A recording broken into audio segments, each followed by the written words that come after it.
Joel 3:16. The Lord also shall roar out of Zion, and utter his voice from Jerusalem, and the heavens and the earth shall shake, but the Lord will be the hope of his people, and the strength of the children of Israel.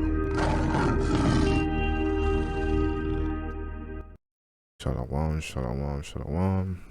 This is Judah Nick with Awaken Israel and on my own personal channel, Judah Learn. Alright, so today we're just gonna basically go over to show that the Father controls both good and evil. Because today, in today's generation, basically, we have stuff going around like Satan falling from heaven and angels fighting against righteous angels, and like Satan being nearly as strong as God, and Satan's trying to fight back to get into the kingdom and stuff like that, which you see on TV, which is basically gave people a false perception of what the Father is actually like based on what they see every day by TV shows, XYZ, movies, books, and so forth. Alright, but so yeah, today we're just going to show that the Father controls both good and evil, and there is no opposing side to him. He's the only basically power there is that commands everything. But yeah. Right, so let's get into it, man. This is Deuteronomy 32 and 39. See now that even I am he, and there is no God with me. Remember, God's a title. So he's saying there is no power with me. There's no one equivalent to me. Right? I kill, I make alive, I wound, and I heal. Neither is there any that can deliver out of my hands. So the Father himself is telling you he's killing people, he's making them, he's wounding them, and he's healing them. Neither is there any that can deliver out of my hands. So once the Father has set orders to whatever other power he has, when I mean by power, and I mean any spiritual being that he has given power to carry out an order, you can't escape it. It's a done deal. Neither is there any that can deliver out of my hands. Alright, let's get into 1 Samuel. Alright. The Lord killeth and maketh alive. If we go back to 1:28, he says again, I kill and I make alive. And he's saying the same thing in 1 Samuel. Alright. The Lord killeth and maketh alive. He bringeth down to the grave and bringeth up. Wow. Prophecy had to be fulfilled. Christ died and he got brought back up. So sometimes there's double hidden meanings in the word, but you have to actually read and study for the Father to give you the wisdom to understand stuff. But in general, the Lord killeth and maketh alive. Right, we should see that again. Alright, this is 1 Samuel 16 and 3. Oh wait, no. Lucky, one sec. Alright, let me skip this one. Let's go to the Judges. Then God sent an evil spirit between Abimelech and the men of Shechem. Alright, so let's read this again. Then God sent an evil spirit between two groups of men. Alright, and the men of Shechem dealt treacherously with the men with Abimelech. I'm not sure if I'm pronouncing this right. But what you can see here is that the Father has sent an evil spirit to make two groups of men fight each other. So this shows you that the author of something terrible happening is the Father himself. Right? Alright, so let's get Isaiah 45 and 7. I formed the light, and create darkness. I make peace and create evil. I, the Lord, do all these things. Alright, so this one's another double meaning. So if you go back to Genesis, the Father created the light and darkness. So there's night and day, and there's also the greater light and the lesser light, which is the moon and the sun. Alright, but the main point is, I make peace and I create evil. Remember that. Remember this for later. And create evil. Father's telling you, I create evil. Right? Let's go to Romans 9. Have not the potter power over the clay? So he's just saying someone who makes clay,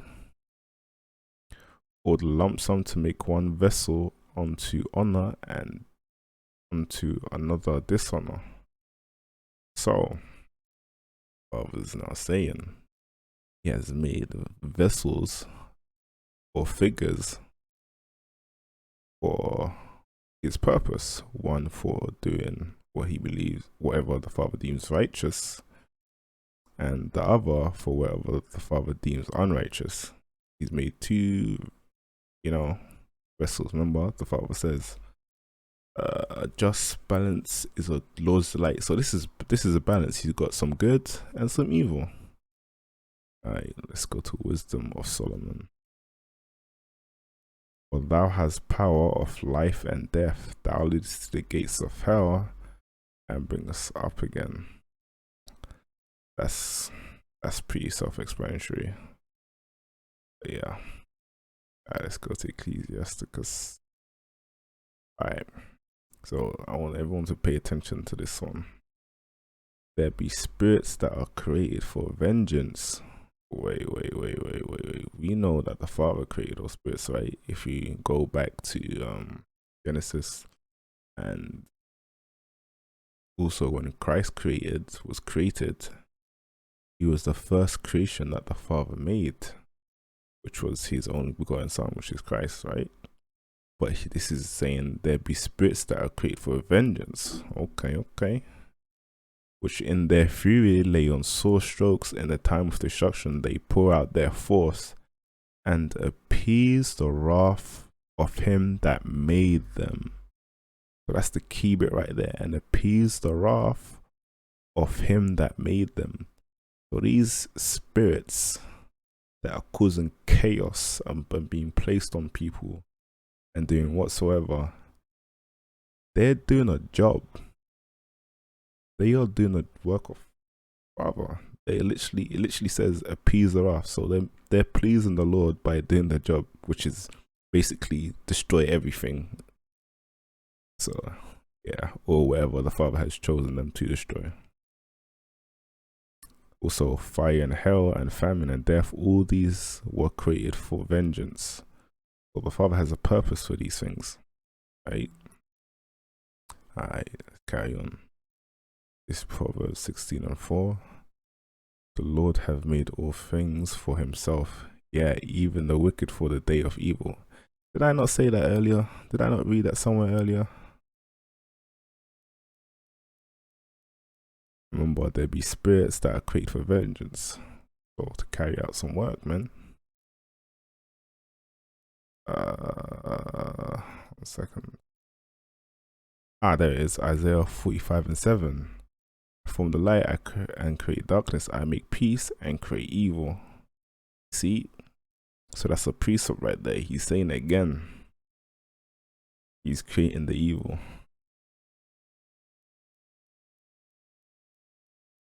Let's carry on. So, Psalms 17:13, which is, I think, David singing songs. Arise, O Lord, disappoint him, cast him down. Deliver my soul from the wicked, which is thy sword. So the key point here, which is deliver my soul from the wicked, which is thy sword. So who's ever writing this or singing this, I think which is David at this time, he knows that the wicked is the Father's weapon. It was the Father created the wicked.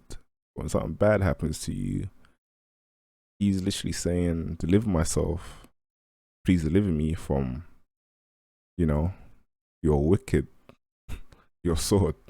So yeah, the Father controls good and evil. There is no in between. There's no loop to loop through the hoop. There's no, the Father's controlling everything, right? So let's go on to Amos 3. Shall a trumpet, actually, before we even read that, after reading all of this is gonna be self-explanatory. Shall a trumpet be blown in the city and the people not be afraid? Shall there be evil in the city and the Lord have not done it? The question mark.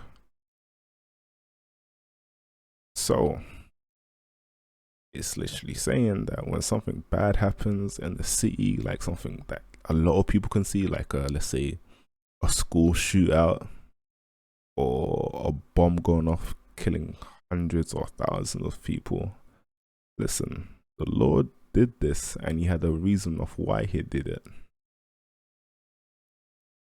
He sent a spirit there to do a job, and yeah, alright, let's go get Job. Talking about spirits doing a job, let me show you. This is Job 1 and 12. And the Lord said to Satan, behold, all that he has in your power, all that he has is in your power. Only do not lay your hand on his person. So Satan went out from the presence of the Lord, and he did this. So this shows you, it's in itself, that scripture shows you alone in itself that Satan is taking orders from the Father, and that Satan does not oppose the Father at all. He's literally another spirit of vengeance created to appease the wrath of him that sent him. So yeah, man, I hope this video was edifying, and yeah, I hope this video helps at least one person gets understanding. But at the end of the day, the conclusion of why these things happen is because someone is sinning, because the wage of sin is death. If you do righteously, the Father will look after you. If you go against his source, against his word, and want to do what does not seem pleasing in his sight, then, he might send a spirit after you to do X, Y, Z. But yeah, this is Judah Nick, and shalom, shalom, shalom.